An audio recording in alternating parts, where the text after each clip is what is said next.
She's most welcome. അവർ നമ്മളുടെ ഭാഗമായിരുന്നു, അവർ resign ചെയ്ത് പോയതാണ്. And I'm very happy if they all come back. എന്നെ സംബന്ധിച്ച് അവളെൻ്റെ കലീഗാണ്, അവളെൻ്റെ ഫ്രണ്ടാണ്.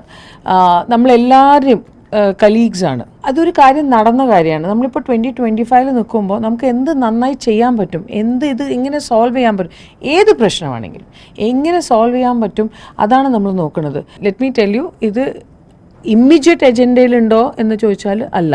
നമ്മുടെ ഇമ്മീഡിയറ്റ് അജണ്ടയിലുള്ളത് നമ്മുടെ കൈനീട്ടും നമ്മുടെ പാവപ്പെട്ട ആൾക്കാർ, കുറേ ആൾക്കാർ അതിന് വെയിറ്റ് ചെയ്യാണ്. സത്യം പറഞ്ഞാൽ ഇറ്റ്സ് എ ബിഗർ തിങ്.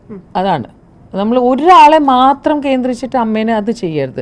അമ്മ എന്ന് പറഞ്ഞാൽ ഒരു 506 ആൾക്കാരുടെ ഒരു കൂട്ടായ്മയാണ്. നിങ്ങൾക്ക് തോന്നുന്നുണ്ടോ നമ്മുടെ അമ്മ മെമ്പേഴ്സ് ഇവരാരും വിളിച്ചിട്ടില്ല, അവരോട് സംസാരിച്ചിട്ടില്ല? അത് തെറ്റിദ്ധാരണയാണ്. നിങ്ങൾ അങ്ങനെ പറയരുത്. നമ്മളെല്ലാവരും അങ്ങോട്ടും ഇങ്ങോട്ടും വിളിക്കുന്ന ആൾക്കാരാണ്. നിങ്ങൾ റിസൈൻ ചെയ്ത് പോയാൽ നിങ്ങൾക്ക് ഇമ്മീഡിയറ്റ്ലി ജോബ് കിട്ടുമോ തിരിച്ച്? അതിൻ്റേതായ ഒരു റൂൾസ് ആൻഡ് റെഗുലേഷൻസ് ഇല്ലേ? നിങ്ങളും അങ്ങനെ തന്നെയല്ലേ? എല്ലാം ഇറ്റ്സ് എൻ ഓർഗനൈസേഷൻ. ഞാൻ എൻ്റെ വീട്ടിൽ നിന്ന് കൊണ്ടുവരുന്ന റൂൾസ് ആൻഡ് റെഗുലേഷൻസ് അല്ല ഇത്.